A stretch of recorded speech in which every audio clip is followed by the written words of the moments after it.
Hello എല്ലാ മാന്യ പ്രേക്ഷകർക്കും ശിവോഹൻ ചിന്നൂസ് ചാനലിലേക്ക് സ്വാഗതം. പ്രിയപ്പെട്ട പ്രേക്ഷകർ, തമ്മിൽ കണ്ട സൗന്ദര്യം വർദ്ധിക്കുന്നതിന് വേണ്ടിയിട്ടുള്ള അല്ലെങ്കിൽ ഭംഗി കൂടുന്നതിന് വേണ്ടിയിട്ടുള്ള നമ്മുടെ സൗന്ദര്യം എന്ന് നിലനിർത്തി തരുന്നതിന് വേണ്ടിയിട്ടുള്ള കുഞ്ഞു 2 മന്ത്രങ്ങളെ കുറിച്ചിട്ടുള്ള വീഡിയോ ആണ് കേട്ടോ.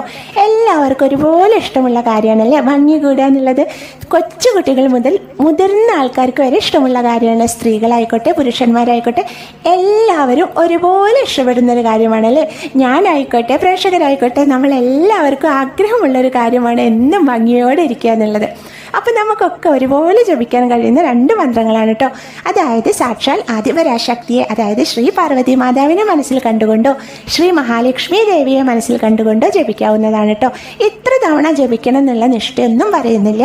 എത്ര വേണമെങ്കിലും ജപിച്ചോളൂ, സൗകര്യത്തിനനുസരിച്ച് ജപിച്ചോളൂ. രാവിലെ ജപിച്ചാൽ നല്ലതാണ്. ബ്രഹ്മമുഹൂർത്ത വേളയിൽ, അതായത് ഒരു 5 മണി തൊട്ട് 6 മണി വരെയൊക്കെയുള്ള സമയത്ത് ജപിക്കാൻ പറ്റുന്നവർ ജപിച്ചോളൂ. ഇനി കുറച്ച് വൈകിയെന്ന് വെച്ചിട്ട് കുഴപ്പമൊന്നുമില്ല. ഒരു 7 മണി 7:30ക്കുള്ളിലൊക്കെ ജപിച്ചാലും മതി. നിഷ്ഠകളായിട്ടൊന്നും പറയുന്നൊന്നുമില്ല കേട്ടോ. ഇനി ആദ്യത്തെ മന്ത്രം പറയാം. ഓം സൗന്ദര്യപ്രദായ സിദ്ധിം ദേഹി നമ. ഒന്നുകൂടി പറയാം.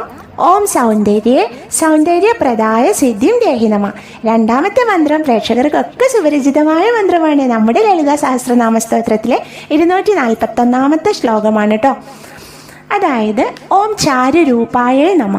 ഒന്നുകൂടി പറയാം. ഓം ചാരുരൂപായേ നമ. ഇതിലേത് മന്ത്രമാണോ പ്രേക്ഷകർക്ക് ചൊല്ലാൻ ഇഷ്ടം അത് ചൊല്ലിക്കോളൂ. രണ്ടും ചൊല്ലിക്കോളൂ. ഒരു പ്രശ്നമില്ല കേട്ടോ. അപ്പോൾ ഇന്നത്തെ വീഡിയോ ഇത്രയേ ഉള്ളൂ. എല്ലാവരും സുന്ദരന്മാരും സുന്ദരികളൊക്കെ ആയി തീരട്ടെ എന്ന് പ്രാർത്ഥിക്കുകയാണ്. അപ്പോൾ ഇന്നത്തെ വീഡിയോയുടെ അവസാനിക്കുകയാണ്. വീഡിയോ ഇഷ്ടപ്പെട്ടാൽ എല്ലാ പ്രേക്ഷകരും ചാനലൊന്ന് സബ്സ്ക്രൈബ് ചെയ്യണം, ലൈക്ക് ചെയ്യണം, ഷെയർ ചെയ്യണം. താങ്ക്